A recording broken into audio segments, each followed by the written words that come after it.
Wanderless Wren. I am back from a hiatus. I apologize for that time off. It has been a crazy few months.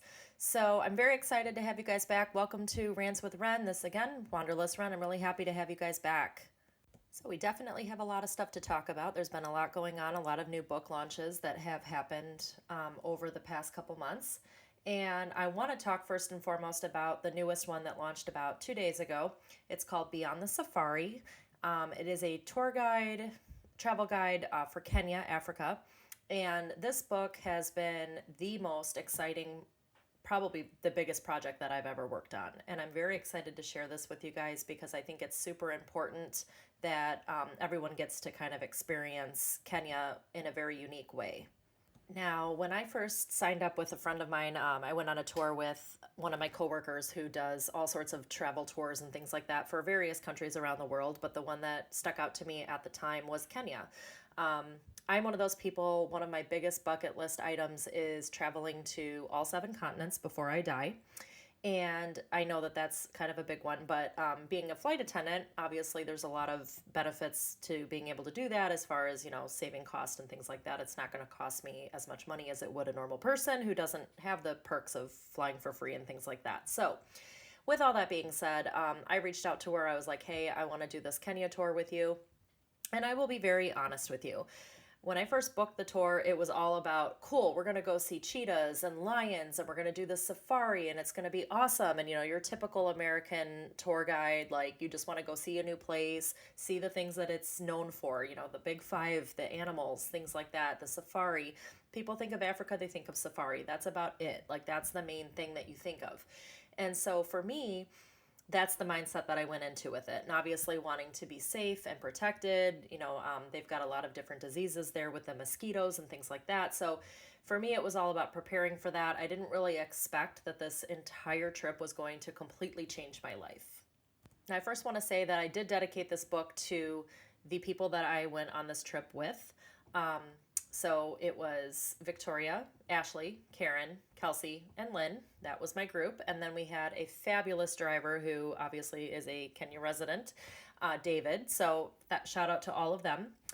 Upon returning back to the States several months later, in fact, it was closer to now than it was to when this trip took place, which was back in 2022. This we were informed actually that Lamara, which was one of the tribal men who had kind of shown us around the Masai Mara, we spent several days with the tribe, and he actually had passed away. He had complications with pneumonia, although we're not entirely sure if that was the main cause of death there, but we're not going to get into that too much, but he did pass away. So he's another one that this book was dedicated to, and to his family, Papa, who is the tribal leader for the Maasai people. This book was dedicated to the Maasai people in general and definitely in remembrance of Lamara. So again, while I was focused on booking this trip to go see animals and do safari, and I was really excited that I was going with other flight attendants, a lot of us are very like-minded people, I never expected that I was going to have the cultural immersion that I got from this trip. And so for that, I want to immensely thank Victoria for the amount of effort and work that she put into, making this trip absolutely wonderful. I don't think that a lot of people realize how simple that trip really needed to be. And so, we don't need a bougie 5-star hotel to go to Kenya. Of course they are there, and I know that there's people who definitely prefer staying in a 5-star resort, but you're going to Kenya. And so one of the things I really valued about this trip was that we were right there in the tents next to the village. I mean, we were at any given time, like an animal could have come walking into our tent. It was that simple. It was that laid back, and it was, just amazing. It was invigorating how close to nature that you are, staying in this tent, and the animals are right outside. And, of course, there's people that like watch the village. Of course, they have different types of things that are there as defense mechanisms. But, as we pulled onto the property, there were giraffes just grazing the trees right there. I mean, it was amazing. And so for that, you're not going to see that at a 5-star resort that's in the middle of a city somewhere. You're going to get that when you're fully immersed into the culture, into the lifestyle that these villages have. And so we're off the beaten path here. That's one of the things that I love about traveling is being able to be off the beaten path, to find those hidden gems, to go to those places that most people don't get to go to. And all of those things have always been very important to me. So, of course, I wasn't sure what to expect when I booked the trip. That was something that, looking back at it, I deeply valued. And I really think that if you're going to book a trip to Kenya, go that route, because you are going to be forever changed. I mean, you have no idea how much that's going to transform your life. So of course, we all meet at the airport. We get to Nairobi.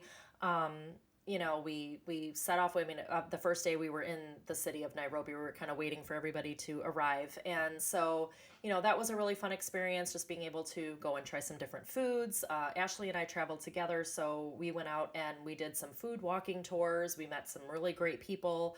A lot of different cultural things in the city of Nairobi, which was really neat. But what I want to focus on for this entire aspect of talking about this book was the Masai Mara, which is, you know, really just up in there with the tribe, because that was the part of the trip for me that really made the trip. And being able to see the Maasai people, the way that their culture is, they're one of the oldest tribes in Africa. They have immense culture. They have, it's amazing. Like I still have a hard time putting into words just how wonderful of an experience this was. Being able to watch the way they do the day to day things that they do, the simplicity of their life. It's so humbling as an American, because as Americans, we have this mentality of like, okay, we have to work, work, work, work, work, because we have to make as much money as we can. And you're constantly competing with, the Jones, so to speak. And, you know, I'm not really one of those people anymore. I think that this trip has just made me start to realize that like there's more to life than money. There's more to life than having things. Um, the simplicity of their life, and just, for example, we had brought a bunch of school supplies. Victoria told us, hey, you're not obligated, but if you guys want to stop and pick up some school supplies, they don't have access to a lot of that stuff in Kenya. Not to mention the tribe, they don't have a lot of money because they do everything for themselves. They fetch their water, they make their food, they harvest everything themselves. So it's a very different type of lifestyle. Whereas in America, we can be like, yeah, we're going to go to Dollar Tree tomorrow and pick up these school supplies. So, we picked up pencils, we picked up markers, crayons, paper, all sorts of different things. And watching the love in the children's eyes, I mean, they were fighting over a pencil, um, because it was such a prized possession for them to have. And just watching that interaction where, they were just excited to have one crayon, not a box of crayons, just one crayon. They were excited that they were given one pen or had a piece of paper. I mean, they were just excited and blessed. They felt blessed to have us bring these items. And just watching their excitement, watching their appreciation was enough to kind of set me over the edge. Like, okay, how can we help these people? How can we sustain their culture? How can we help them, maintain their tribal attributes?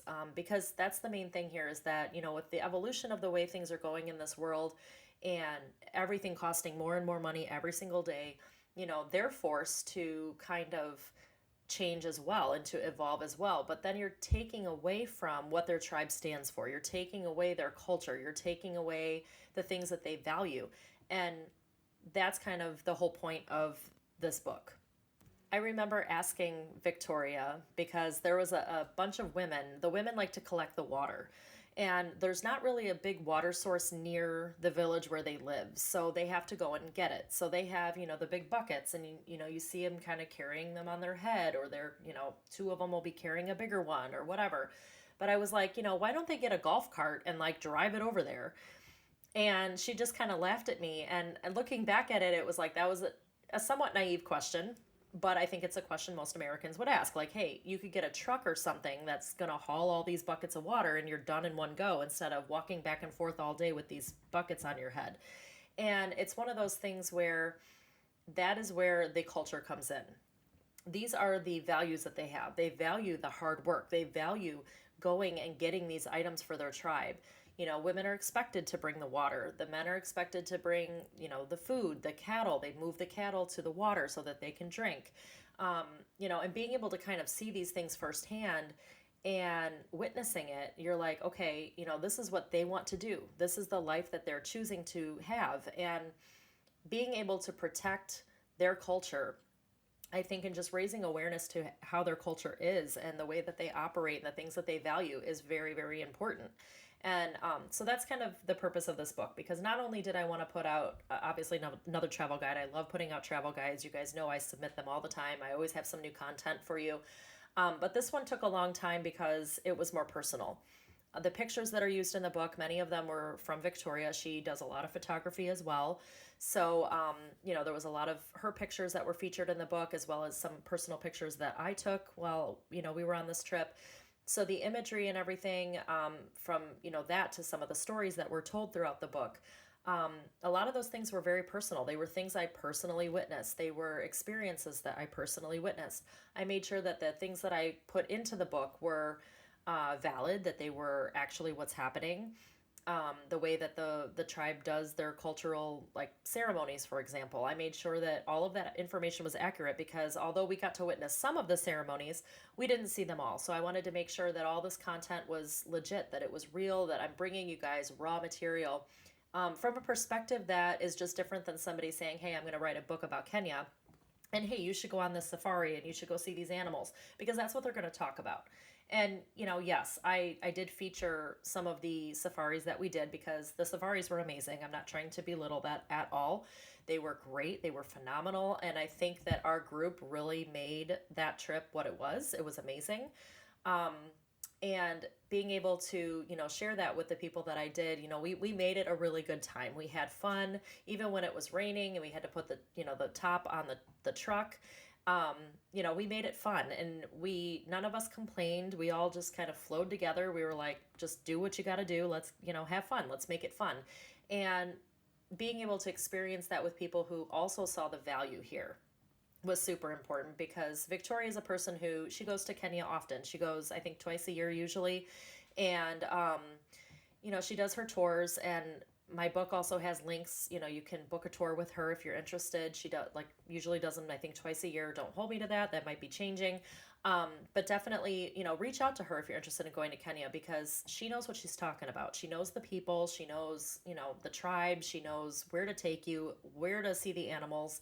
And that's what's really amazing about going with somebody who knows what they're doing, because they know where to go. They know where the lions are usually sitting, or the elephants, or the rhinos. I mean, the rhinos are amazing, because there's white rhinos and black rhinos, and it's very rare that you see both. And we did get to see both, and I was very blessed for that. Um, and of course, you've got a lot of other touristy type places that we stopped at as well, which, of course you want to do. But the biggest things were the authenticity of this trip. I mean, it was just so different and off the beaten path. And that's what inspired this book. That's what inspired me to kind of talk to Victoria a little bit, like, hey, how can we help the Maasai people? What types of things can we do besides bringing them school supplies? And again, as I mentioned, the school supplies was an amazing experience, just being able to see how something so simple for us to bring brought so much joy to those children. But another thing is, you have to think about the way of life with the Maasai people, because their village is inside the Masai Mara Reserve, which is also known for a lot of safaris. Um, there's a lot of wildlife there. Like I said, we pulled in and there was giraffes just kind of chilling in the trees right there, like eating and stuff. And so it's one of those things where, she was telling us, like, well, they can't really grow crops here, because if they plant something and it starts growing, and, elephants can smell things from miles away. Like, they will come, I don't remember the exact number. I think she said like 50 miles or something if they smell vegetation. And imagine a huge elephant coming through a camp like that, and it would destroy everything. It would step on everything. It would eat everything. So they have a hard time, growing some of the crops that they want to have, because it'll attract the wildlife. And so not only do you want to, preserve the wildlife and make sure that there's no harm, because you don't want to harm an animal for coming into the village just because you have to, obviously. So there's, kind of a double-edged sword on whether they can actually, produce things. And so that's another part of the mission, because, I talked to her about greenhouses. I've talked to her about, using some recycled materials to make planters out of like plastic bottles and things like that. And so we've kind of tossed ideas around. She's, kind of thrown in some ideas as well, and it's something that she has always wanted to kind of help with. And it just stuck out to me, and I thought about it a lot. And it took me 2 or 3 years now to put this book out since our trip, but it was something that I figured, okay, if I can put out there awareness, if I can put a book out there that kind of talks about the awareness of these people and their tribe and the difficulties that they face, because not only do you want to sustain the cultural aspect, but you also want to make sure that you know they are people. They need medicine, they need healthcare, they need food, they need all these things. And so if we're able to contribute in a different way, then that's something that's really important to me. And if this is my way of giving back, then that's an absolute fabulous option for me, because I'm doing what I can do to help the tribe. So, with all that being said, Beyond the Safari is a new book that I launched 2 days ago. It launched on March 25th. This is being recorded right now on March 27th. And so, in 2 days' time, this book has gone to number one in 3 different categories on Amazon, which is huge. It's actually that's like the best ranks that any of my books have ever gotten at a new release launch. So first, I would just want to thank everybody who has supported this journey, who has supported the writing of this book, who has bought this book, people that have, read this book, people that are donating to this cause, that are stepping in and wanting to get involved. And not only that, but also to the people who are going to read this book and really think about it, and they decide, hey, I'm going to book a trip. I want to go. I want to see this myself. Consider booking it with Victoria. And she's not giving me anything to say that.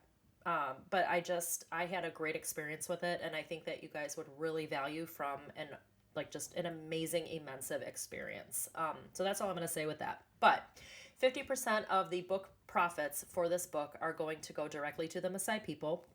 And again, it's going to help with things that they need, such as education, food, clean water, making sure they have medicine, helping them with food that they're not able to grow. And hopefully over time we'll be able to raise enough money where we can start considering building some form of greenhouse, or doing some kind of planting expedition where we, can kind of use some of the waste that we find. Because one of the things I noticed with Nairobi, and this again is more in the city, but people just throw their trash on the side of the road. I mean, it was worse than New York City. And so, I kind of thought to myself, well, there's ways that we could use these recycled items, Coke bottles or water bottles or any type of bottle, really, any plastic that we could start to use to grow crops. They can at least get them to seed, and then find a way to, implement that into some kind of upright system where, they can root out and produce crops. And these are all just things that I'm hoping that this money will, go to this tribe and help them not only find ways to, have these items, have the medicine, have the education, have the school supplies, have all these things, but also still maintain their tribal attributes. Because, they don't need to evolve the way we're evolving. They need to maintain their values, their culture. And that is the biggest thing here, is that it's such an amazing culture to me, and I just would hate to see that change because of society. And if there's anything that we can do to help that and preserve that, then that's what we should do. And that's what I'm trying to do. So again, 50% of these book profits are going to go to them. In addition, I have set up a fundraising foundation for them. So readers will be able to donate any amount that they would like on their own, completely separate. It goes straight into a fundraising account, similar to a GoFundMe type thing. And, this money is going to go directly to the tribe. So any amount would help, whether you donate $5 or $500. It doesn't matter. Anything helps. So I'll be posting links. Please feel free to check out the donation pages. Ask questions, get involved. See if you can go to Kenya. And if you do go to Kenya, bring school supplies. Bring, seeds maybe for planting and things like that we could maybe try to help the tribe with. Any of these things that we can do to assist and to maintain sustainability. I mean, that's what they need. They need help with that sustainability so that they can maintain their lifestyle. And it just was such an inspiring trip for me, and just the conversations that have happened afterwards, the friendships that I made on this trip. I still talk to David on a regular basis. In fact, ironically, so a lot of people in Africa speak Swahili, and that's a very common language. Um, in the cities, you'll see that a lot of them do speak English.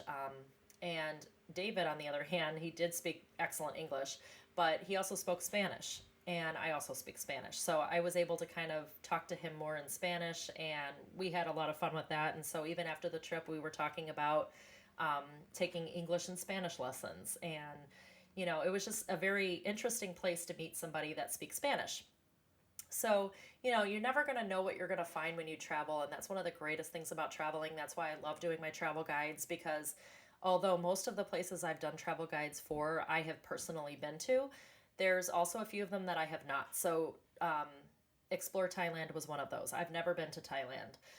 That's why that book was so in depth, because I was researching for all the different things that I want to do when I go to Thailand, and the different things that I could do if I bring my family, if I bring my kids, the different types of things that we can do while we're there, whether it's just me and my husband, if it's just me, or if it's us with the kids. And that's something that I'm realizing as I'm writing these books too, is that it may not always be a solo traveler. And prior to obviously getting with my husband and having children, I was a solo traveler. I traveled with flight attendants, I traveled with friends and coworkers, sometimes by myself, sometimes just with my mom, which I love doing. Um, but it's a little bit different when you now have a family that you want to travel with. And so that's raised a new awareness to the way that I write my travel guides as well, because I want to incorporate ways that you can help integrate your family and not make it so much so that, when you have kids, it's like an end all be all. Like, you can't go anywhere now because you have kids. That's not true. Maybe while they're infants, you don't want to travel with them. I get that. That's very hard. My daughter's almost 2, and it's still a pain in the ass to travel with her. But all that being said, as she gets a little bit bigger, 3, 4, 5, where she can at least carry her own backpack, we're going to have a lot of fun. We're going to go travel, and I want these memories to be there for my children as well, my son and my daughter both. And also to be able to not have to say, well, we can't do that because we have kids. That's not an option here. I want my kids to see this. I've talked to my husband about this Kenya trip and wanting to go back and wanting to spend more time with the Masai people. And he is very excited for it, but we need to make sure the kids are a little bit older so they understand, if we're telling you can't do something because it's not the right thing to do. In this case, you want to make sure that they're, preserving the wildlife. They're not picking, flowers or something that they shouldn't be touching. The wildlife is different there than it is here in the States. And our children have not traveled much outside of the States where that would be an issue. So, and then obviously the animals and things, there's going to be a little bit more caution in their actions, because those are animals we don't have in the United States. So if you see a hyena coming into the camp, you're not going to want to run over and pet it because you think it's a dog. It's something different. So making sure that they're of age to understand that is one reason why we're not going to Africa tomorrow, because otherwise I would absolutely have already been on a plane. But it's a trip that I'm really looking forward to sharing with my children as well. I want them to see the things that I'm passionate about, the sustainability, the culture. And I think that that's super important for children to understand. And that's above and beyond just Kenya. That's any traveling. If you just get out, leave your country, go somewhere else, because all of the places that I have been outside of the United States have all offered culture and diversity and a different way of life. Um, Americans tend to be very egocentric. We think we're the best. Our way of life is the best. And there's many aspects that, yes, we do have it very good here in the United States, but we also have a work ethic that is not balanced with our family. Again, we're going back to, we need to work, work, work, work, work to have money, money, money, money, money.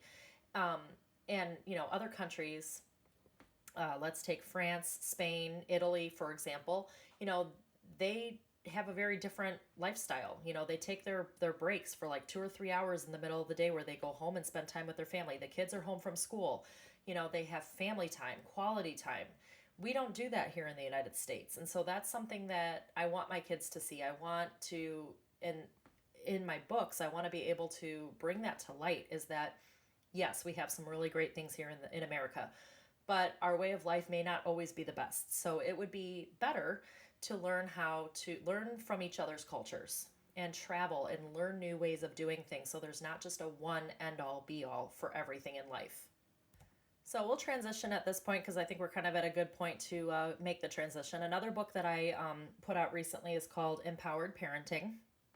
And of course, this is a parenting guide, so it's a little bit different than the travel stuff, but this goes right into what I was just talking about raising your kids to be compassionate, raising your kids to be confident, uh, intellectual. You want them to be able to be calm and collected and confident and overall, compassionate. We want to raise good human beings.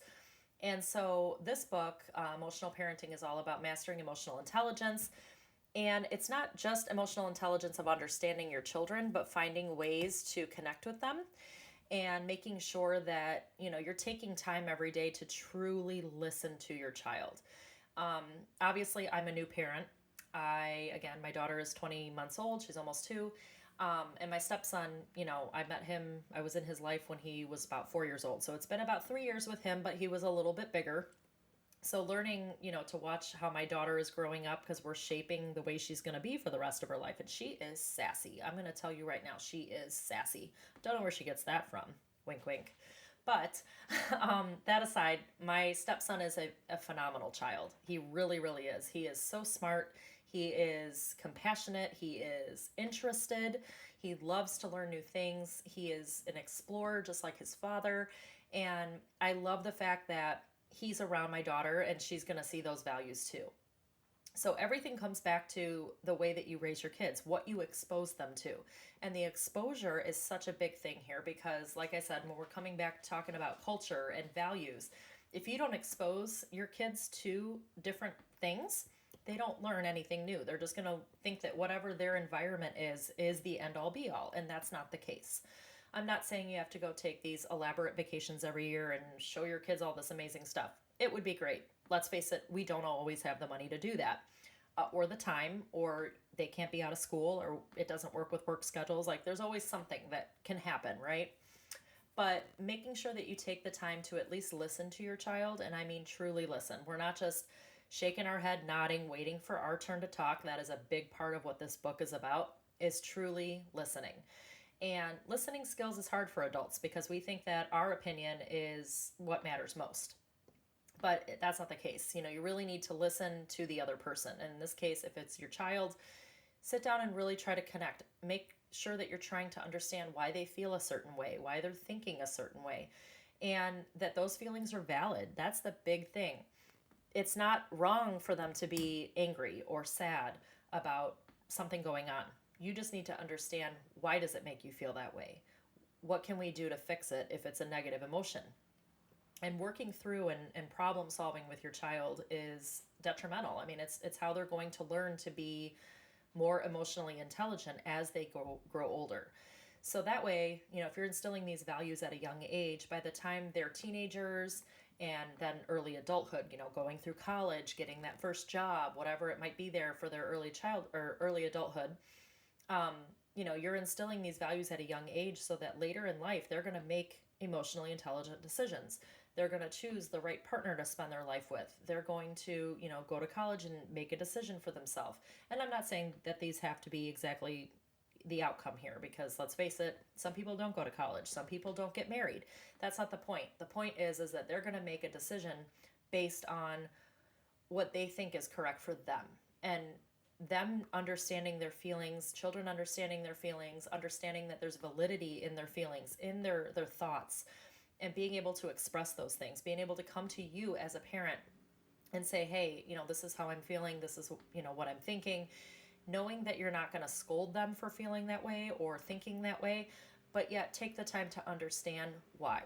And do we need to address it? Do we need to fix something? Do we need to have exposure to something else so that we can change the viewpoint?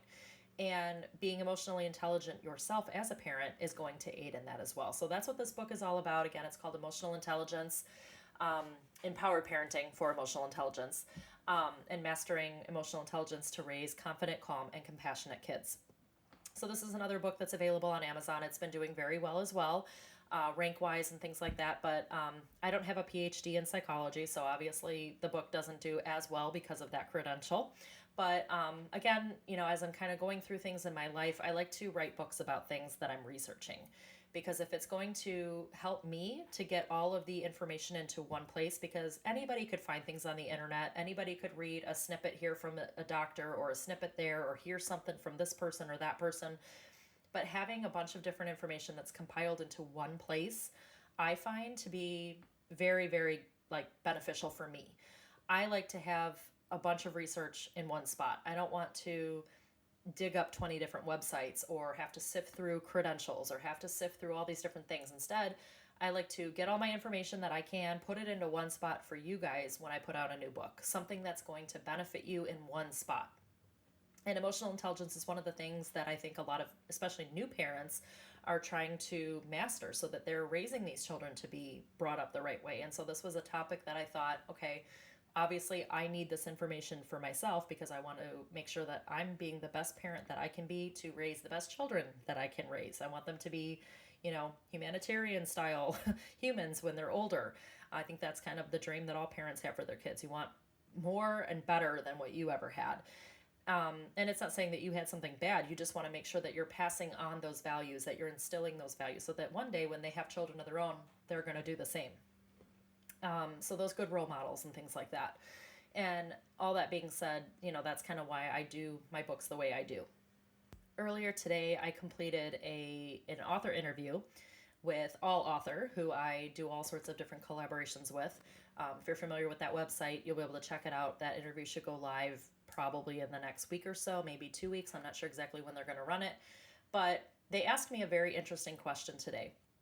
And I kind of want to share my response with you guys because I'm not sure if they're going to share all of my responses because they asked me like 20 different questions. But one of the questions was, why do you write in various genres? Because most authors tend to find one niche or one topic, one genre that they write in all the time. And I had to think about that for a second.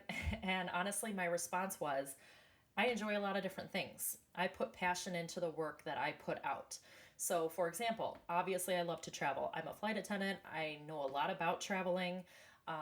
I know a lot about the values and things that come with traveling, what you're exposed to, and the way that can, change you as a person and influence your life. So I love putting out travel guides, even if they're for places that I've never personally been to, because there's so much value in that. And especially, like I said, with Thailand, for example, I've never been there, but I'm very excited to go. And there's so many places in that book that I'm very excited to go see. And I'm going to, do a lot of the things that are in this book when I go with my children and my husband. So, for example, again, that's with the travel stuff. I'm passionate about it. And so if I'm thinking about something, or one of my friends or coworkers says, hey, I just got back from Croatia, for example. I loved it. I never would have thought to go to Croatia personally. But now I'm very interested. I'm like, hey, this person really loved it. So why don't I do some research? Let's make a travel guide about it. So, that's something that's on the list on the back burner. I don't have that coming out yet, but I'm throwing out examples of kind of the way that my writing style works and what influences me to write certain things. So again, I'm a new parent. So anything with the parenting guides, the first one that came out was Unified Hearts. It's all about blended family dynamics. And I wrote that book because I was becoming a stepmom at a quick pace, it's not a bad thing. I'm not saying that at all, but I wanted to make sure that I could be the best step parent that I could be because I didn't have any experience with children up to that point. I hadn't been around young children, especially a 4-year-old at this point, to be a positive influence. And, how can we bring this together, especially with a baby on the way shortly after, we're really blending a family here. And we had to navigate some difficult water. We had to navigate a lot of different boundaries and, how are we going to achieve this or that to, be the best parents that we can be for our kids? And how can we bring our kids together, without there being resentment and things like that. So the blended family dynamics is something that I think a lot of parents struggle with because more and more today divorce is more common. People are having more of a blended family dynamic, whether the kids are younger or older. I mean, that kind of varies. So, again, research-based, things that I wanted to know the answers to. And I'm just compiling that research into one platform, one book that has all of that research for you. And I've just found that being able to write the books has answered a lot of my questions, my personal questions. And I'm very excited that I'm able to share that with you guys because I have the means to be able to put the books out. So that's kind of why I write in different genres. When it comes to my fiction stuff, I I personally love to read erotic novels. I love romance novels, things like that. That is just my personal favorite genre to read. So I thought, well, that would be fun to write one. So Indulgence Airways was the outcome of that.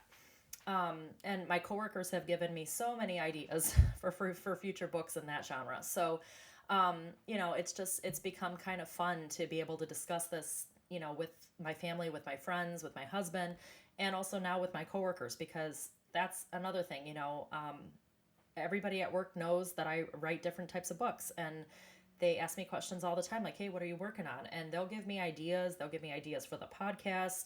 Things happen at work where I'm like, hey, tell me your crazy travel stories, because believe me, and I've talked about this before on previous episodes, but flight attendants have stories. We could write books and books and books about the stories, about the crap that happens on our airplanes. Let me tell you, it is very real. So again, that's why I like to write in different genres, because if it's something that I'm personally researching that I think I could bring to the table, put it all into one place, make one book that's going to answer all those questions that you have because they answered them for me, then hey, that's what I'm going to put out. So that brings me to my next topic here for the podcast today. I want to tell you guys about some of the future projects that are coming up. So obviously we have a big release with Beyond the Safari. This has been a work in progress for a long time. The book just launched. So there's obviously a lot of promotion and things going on for that book.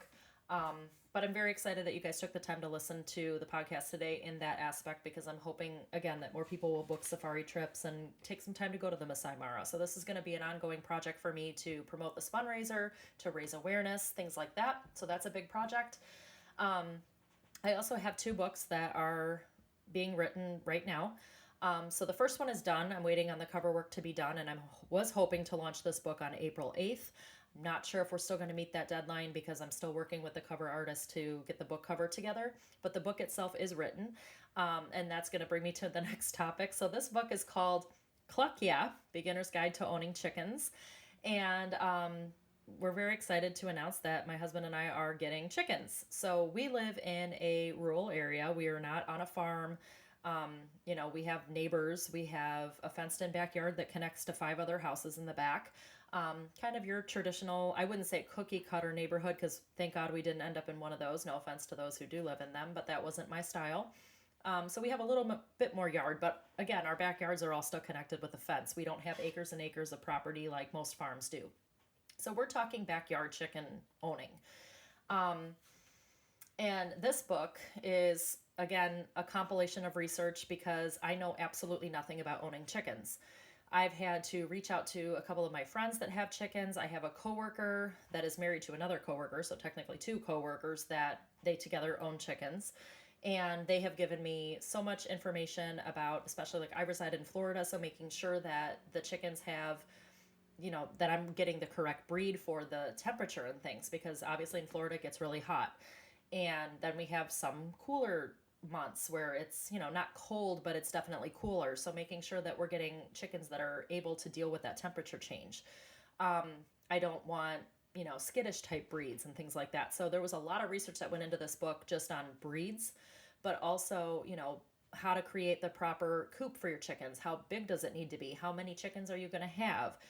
There's all sorts of different ordinances and permits and things like that that you need to have to own chickens. So there was a lot that went into this.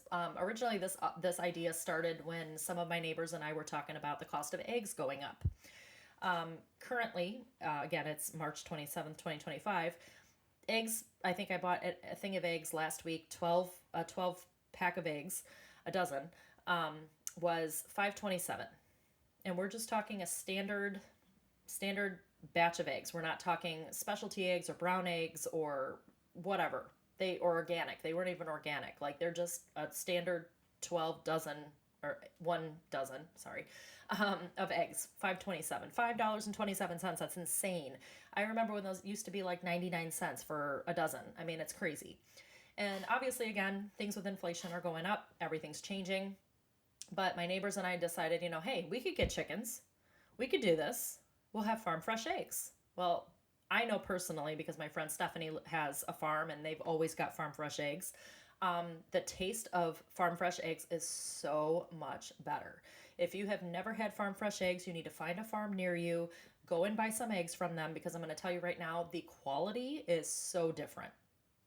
And So not only is the quality going to be better, but obviously, these are chickens, when you own them, the hens, they're laying eggs all the time. So you're always going to have fresh eggs, probably in an abundance of what you actually are going to consume. And that's kind of why my neighbors and I talked about going in on them together. That way we could share the eggs. We're not going to necessarily have too much or too little between three different families. And just so happened that after all the conversation, I was like, you know what? I'm doing it. I'm getting the chickens.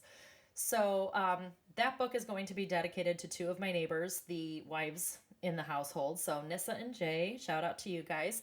Um, they are fantastic. The three of us have sat down on many wine nights and have talked about chickens. And we have a house at the very end of the street that has chickens. And it's kind of funny because they live on the corner of the neighborhood.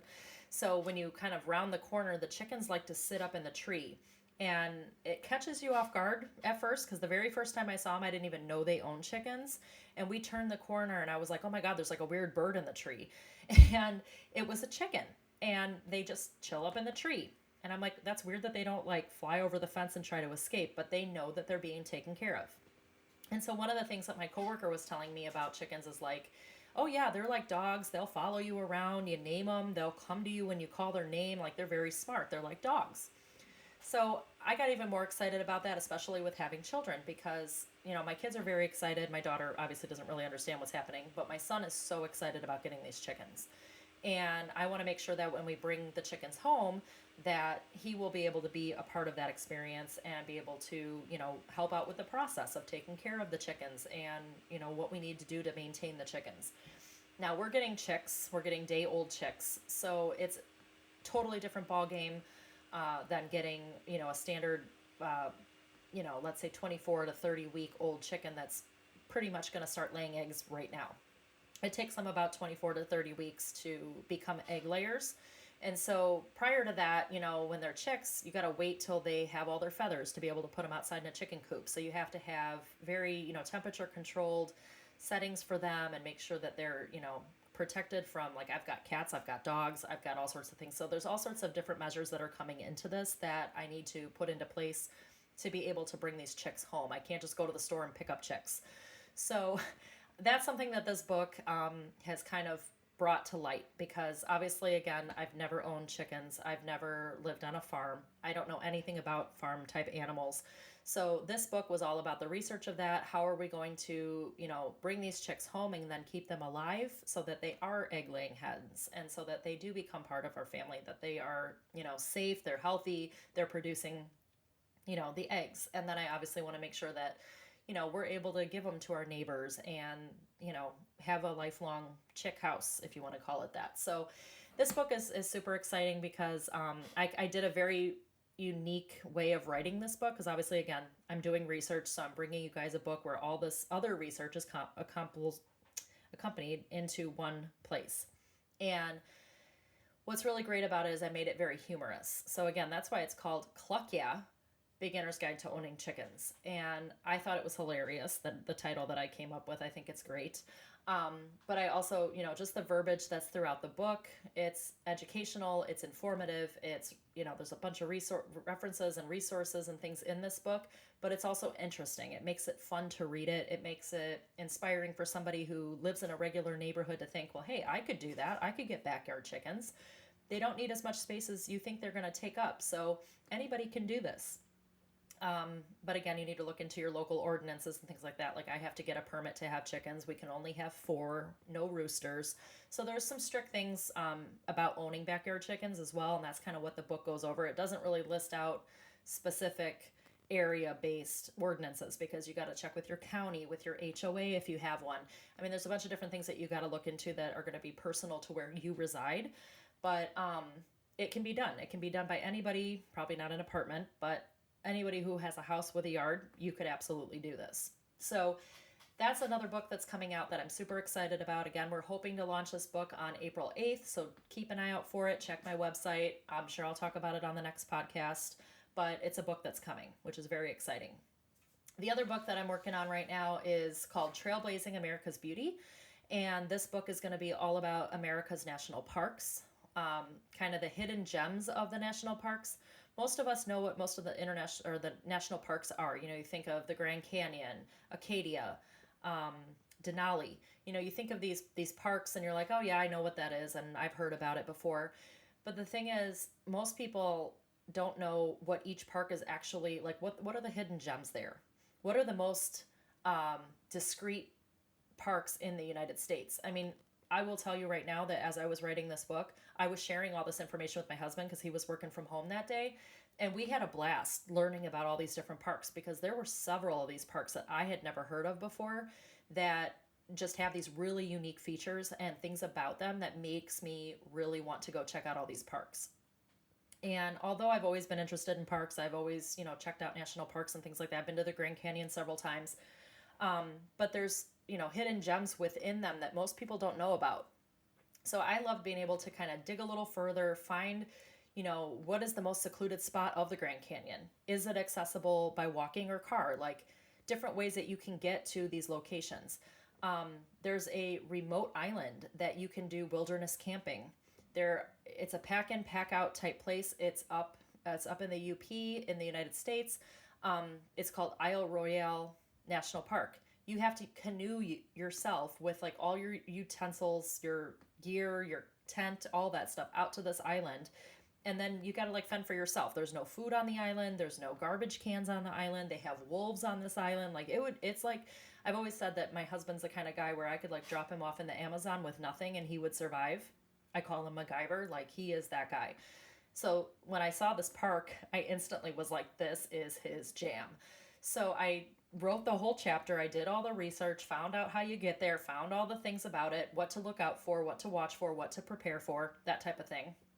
And I sent it to him and I was like, you just got to read this because we should totally do this when the kids get bigger because it would be something he would really enjoy. And he just laughed at me. He was like, I don't want to do that. That sounds like a lot of work.